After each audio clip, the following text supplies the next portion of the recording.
How are you feeling? You got John Riggs here. I'm a huge fan of the Famicom Disk System. In fact, anytime I'm at any convention and people ask me, hey, what are you looking for?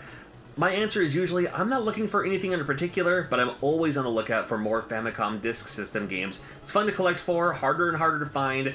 You never know what you're going to find, and it's always kind of a crapshoot too, whether the game actually works or not, or whether the game that it says on the label is what you get, because they had in Japan, you could take your old games in there and get them rewritten onto something else, so there's some of that to contend with too. But I'm a huge fan of the system, and another one of my friends who's a huge fan of the system is my buddy Chris, the old-ass retro gamer. Hey everybody, Chris the old-ass retro gamer here, and I want to thank John Riggs for inviting me to participate in this video, because I'm a huge fan of the Famicom Disk System. It's not a console I was really aware of back in the day, and really wasn't until a few years back when I got myself this uber sweet Sharp Twin Famicom here. It's awesome. So it's funny, Chris. You and I both have the Sharp Twin. However, ours are inverted in color. He has the red one with the black, and I have the black one with the red. And these systems are very, very cool because it's Famicom as well. You can do Famicom as well as the Famicom Disk System all in one cart, and it has the easy-to-use cables in the back, just like that, huh? And before I had one of those, I had one of the traditional standard ones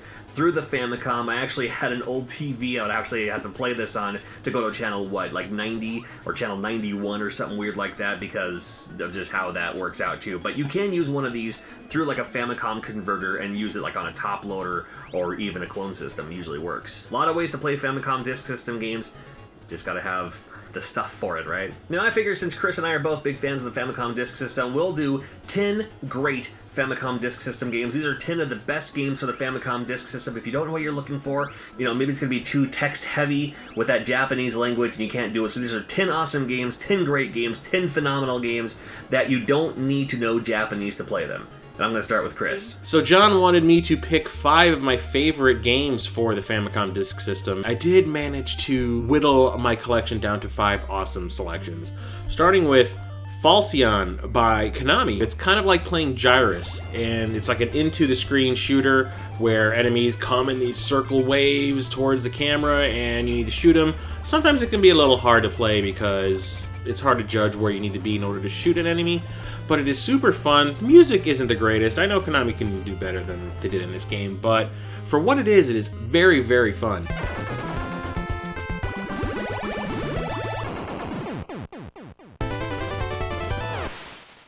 Now my first game is one of those, if you have a Famicom Disk System, you may as well have this game too. There's always a couple of those for every game system where it's like, well, if you have this, you probably have this. And that game right is this guy right here.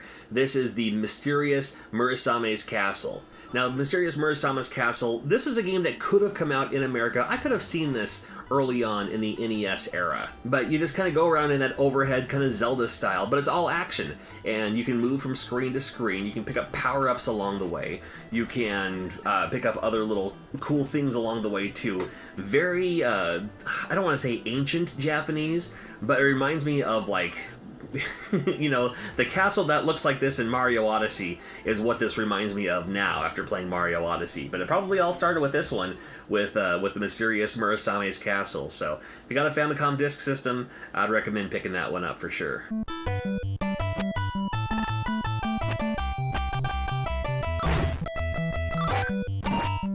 Next up is Ultraman Kaiju Taikoku no Gyakushu. I do not speak Japanese, so it's kind of hard for me to pronounce these things. This is a pretty decent side-scrolling platformer. You play as the character from the TV show, the human character, and you have to find these icons that will power up your Ultraman meter. And once you fill it up, you can change into Ultraman and everything becomes a lot easier. You only have a standard gun when you're in your human form, and when you become Ultraman, you can punch and kick the crap out of everything, and there's giant kaiju creatures within the level that are a lot easier to take down if you are in your Ultraman form. It's a lot of fun. It can be frustrating at times, but it is definitely worth picking up. It's one of the best Ultraman games I've played, way better than the Super Nintendo version by far.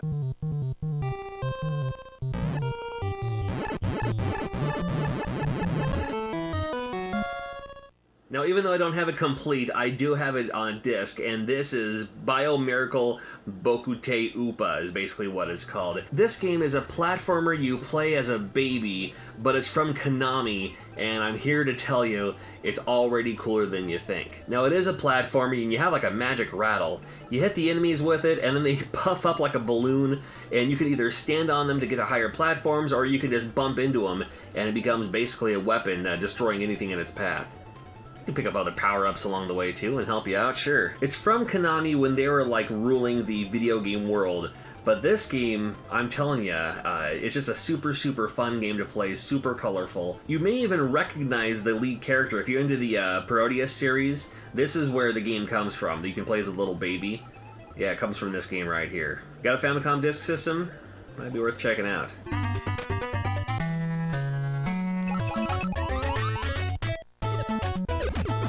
Next up is Gall Force Eternal Story. This one is a vertically scrolling shooter. It looks kind of generic at first. Once you beat a boss, you unlock a new character, and that character adds weapons to your ship. So your ship has like these two pods on the side, kind of like wings, which add 2 extra hits to your ship. So it's not one hit kills like in most shmups from the day. One hit will take out one pod, another hit will take out your second pod, and then the third hit will take out the ship completely. But those pods can be maneuvered around to take advantage of the weapons that the characters that you unlock as you progress through the game will give you, which is awesome. It's a cool twist to the vertically scrolling shmup formula. My next pick is another one from Konami, Maikyu-jin Dababa. Now, it's just fun to say Dababa. However, the game itself, it starts out with a very fun, I don't know how fun it is, but it starts out with a pretty cool little opening cinematic here. It looks kind of silly on your behalf there, but you can pretty much tell what's happening here. You know, the girl is going away, and you gotta find her yourself. And this is when it brings you to the action part of the game, and it reminds me a lot of the dungeons from Star Tropics, where you don't really walk from space to space, but you jump from space to space, and there is no jump button. I mean, there is a jump button involved, and that will help you jump farther, but just moving is jumping from invisible tile to invisible tile. But you do have like a weapon, whatever that weapon happens to be. I'm not exactly sure, but it's just a fun game, and it's a cool game, and it's a game I've had ever since I started collecting Famicom Disk System games. So nostalgic on that level, I guess, but it's still, it's still a fun game, and it's cool to see games like this. It reminds me of a game that could have come out for the NES, and I've never had a chance to play it before. So this is pretty cool, and it's called the Dababa. It's from Konami. It might be worth checking out for you.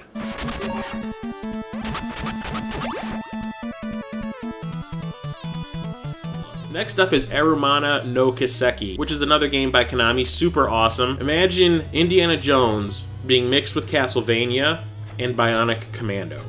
It's a side-scrolling platformer where you play as this Indiana Jones-esque archaeologist guy who's in these ruins, and you have this like hook shot that you stick a post in the ground, and this diagonal hook shot will come out of it and lock onto a platform that's above you, and you have to climb up the rope to that next platform to ascend in the levels. And it gets very tricky. Enemies come from all over the place. You will get knocked off your rope. It leaves you open for attack. It can be a little frustrating, but it's very different, and I'm surprised that this never got released over here because it is a very quality game. It is a lot of fun. Hard as hell, but definitely worth it. And I love that box art. It does look like an Indiana Jones game.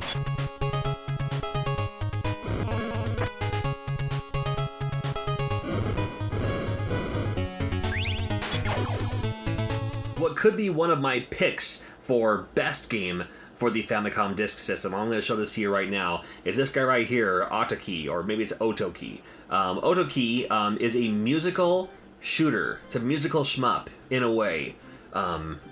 Dance and beat the rhythm game? I don't know if you'd go that far to call it that, but it's a vertical shooter. It's a vertical shmup. However, it's kind of based on the music that you're playing, if that makes any sense whatsoever. You hold your A button down, and then you press your D-pad in the direction you want to basically launch, and that's how you get more music notes. It's how you attack the enemies, and so much more too. It sounds like the lamest thing ever until you play it, until you listen to it to yourself. And I captured this footage. Unfortunately, I captured the footage with the sound also patching through, so I wasn't listening to the music as I was getting this footage, so I don't know how well I'm doing. Maybe not too well, not as well as I could have done. But this is one to look out for, no doubt indeed.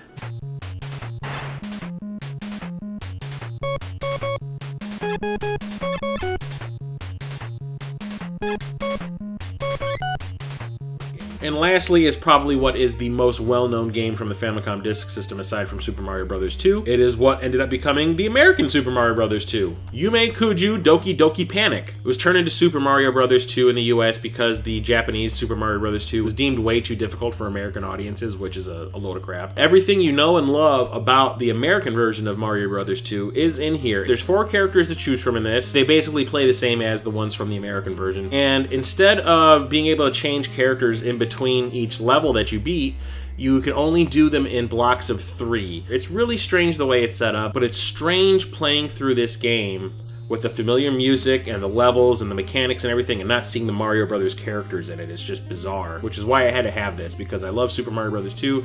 I had to have the original version of the game. And it is definitely one of the games you need to have if you are going to collect for the Famicom Disk System. And the version that I got came with something quite curious, a little prophetic if you want to look at it that way. There's a sticker that comes with the complete version of the game that features Mario and the main character shaking hands. Almost like they're about to switch places in the American version,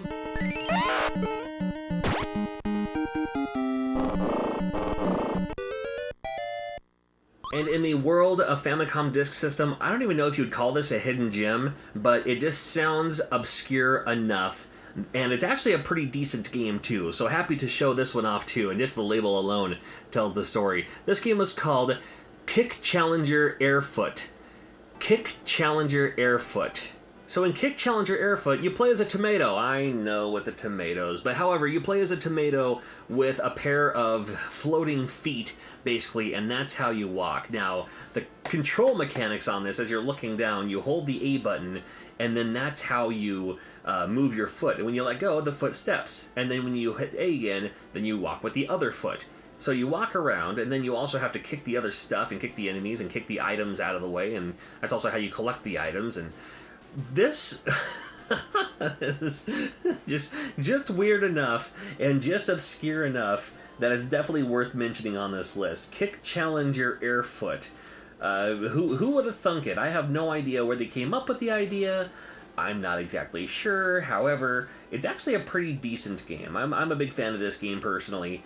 I always have fun with this one, not just because I love saying the name, but it's also just fun to kind of, you know, walk around and stuff like that. And I like getting your feet crossed so you have like your left foot up where your right foot should be and all that too. And you can get, you get power-ups along the way too to make your kicks stronger or get your strides faster and all that too. So this is a game that I'm telling you, if you have a Famicom Disk System, it's one that I would recommend. And even though it looks a little silly, especially based on the front there, I think it's a cool game. I think it's a really cool game, and I'm happy to have a copy of it.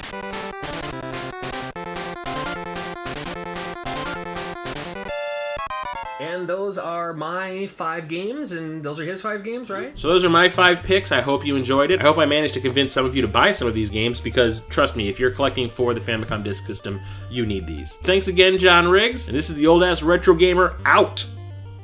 I want to thank Chris, the Old Ass Retro Gamer, for joining me on this channel. Make sure you check out his channel as well. Give him a subscribe, and you'll see me pop up on his channel every once in a while too. What about you? What do we leave out? What are some other great Famicom Disk System games? Let us know in the comments below. I know there are several I left off the list.